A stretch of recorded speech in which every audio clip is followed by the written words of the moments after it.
So now we'll talk about another type of redox chemistry. And these are single replacement reactions.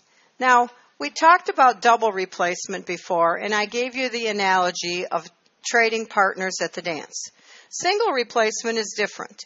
In single replacement, we have one element, A, and one compound, BC.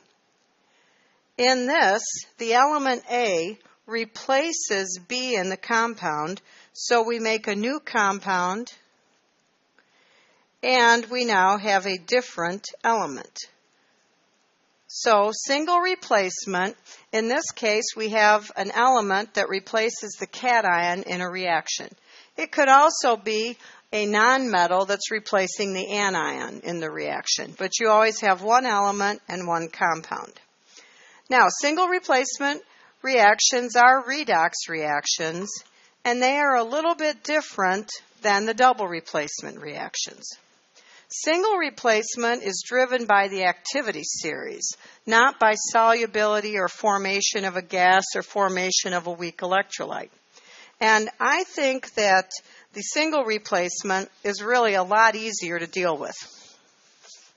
Now, I told you before about my horrid experience going to social dancing lessons, and I shared with you that I hated the class. But I never told you why I hated it so much. Now, you might have figured out if you don't like to dance, all that, trading partners and things. But something happened at class that I didn't share with you before. There were always more girls than boys at social dancing class. So what would happen, all the girls would come in, we'd sit over there, we'd practice standing in line dancing with Mrs. Stromer.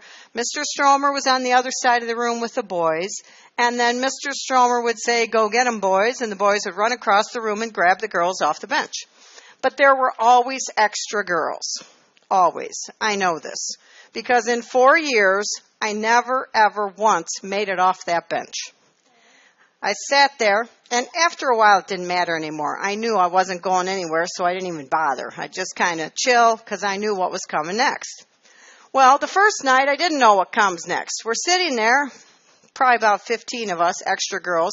We're sitting on the bench, and Mr. Stromer comes over. So he's standing there looking at us, and he comes in all smiley.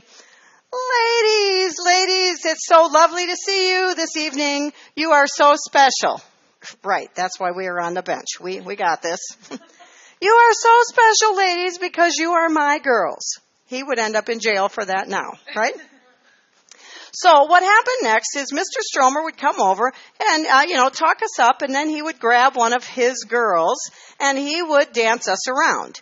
As a result, I became a pretty proficient ballroom dancer because I spent a lot of time practicing with the instructor. He was a good lead, and he didn't ever step on your toes, so it worked out nicely. Well, he'd dance you around a little bit, and once he was satisfied that we knew our part in the dance, he would release us, and he would send us off to cut in. So we would just go, and if I come over there and Brady's dancing with a Reagan, I just come up, tap her nicely on the shoulder, look at her, "You're out, honey," and I'm in, right?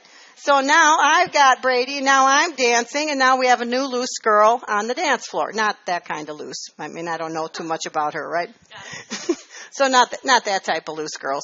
Okay, so then she would go and she would cut in somewhere else. And you'd have these loose girls circulating all the time, tapping in, tapping out. And you were not allowed to tap in where you had just been tapped out, right? You had to go somewhere else. So this is single replacement, cutting in at the dance. This is me, Mr. Stromer's girl, tapping out Reagan, me and her partner, and new loose girl on the dance floor, right? So I pretty much got this. Then one day, I'd been thinking about it all day. These torture lessons were on Saturday nights. There was this guy. His name was Mark Pattis. He had jet black hair, and he had green eyes. He was so handsome, right? Really, really handsome. Anyway, I sat next to him.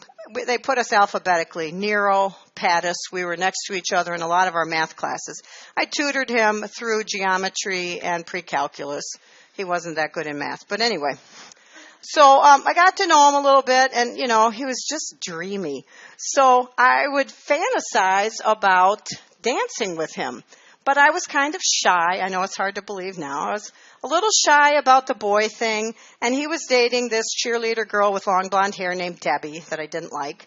And so he was always dancing with Debbie. That was always who he picked off the bench. So this day, I decided early in the day before I went to dance class, today is the day I am going to dance with Mark Pattis. I thought about it all day. I was getting ready, made sure I looked extra nice, go to class. I'm waiting to be left on the bench so I get my chance to go cut in. Mr. Stromer comes over, picks me up, dances me around, releases me. And I make a beeline to Mark Pattis where he's dancing with Debbie, the nasty blonde cheerleader. So I go, she was nasty, all right. I go up to her and I whack her on the shoulder. Probably harder than necessary, I'll admit, but I was very immature. I was in high school, right, by this time. I was very immature. So I whack her on the shoulder, and she turns around. She didn't appreciate that. Anyway, she turns around, and the most amazing thing happened. She looked at me. She looked back at Mark. He turned and looked at me. Oh, green eyes to swim in, right? And he pulled her in closer, and they danced away and left me standing there. And I was completely flabbergasted. I'm thinking, this is not what's supposed to be happening here. I didn't know what to do. I just stood there for a few moments because I wasn't sure what to do next. So after I realized they were gone, I went and tapped in somewhere else. And it wasn't until I took chemistry that I understood what had transpired that evening. Single replacement reactions are based on the activity series. So we list things from active, most active to least active. Now, things that are more active can cut in on stuff below them. Things that are less active cannot go back. So what I didn't realize at the time, when I tapped her on the shoulder and Mark wouldn't let go, it was because she was way more active than me, if you catch my drift. Right? He was not letting go of that. So I'm not saying I was gold, but, I was down here in the precious metals, right? So I couldn't, why is this funny? That was a devastating experience. So I couldn't cut in on her. And that's how I really understood single replacement. It's cutting in on the dance. And you cannot cut in on someone that is more active than you. So I think single replacement. What? This is making me upset. Yeah, it was. Okay, it is. What would you do? I didn't know what to do in high school. No. I went and got 2 degrees in chemistry. Couldn't cut in on the dance. Better find something to do, right?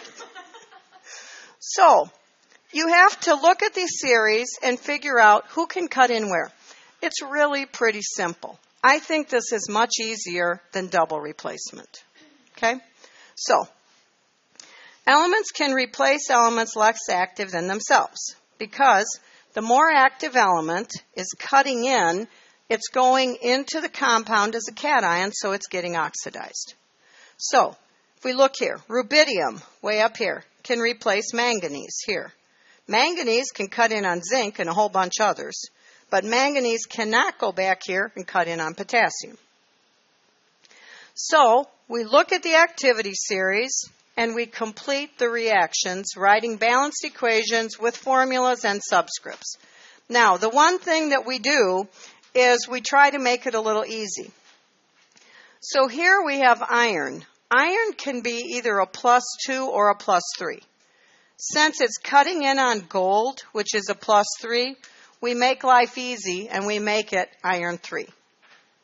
So we look at the chart. Can iron cut in on gold?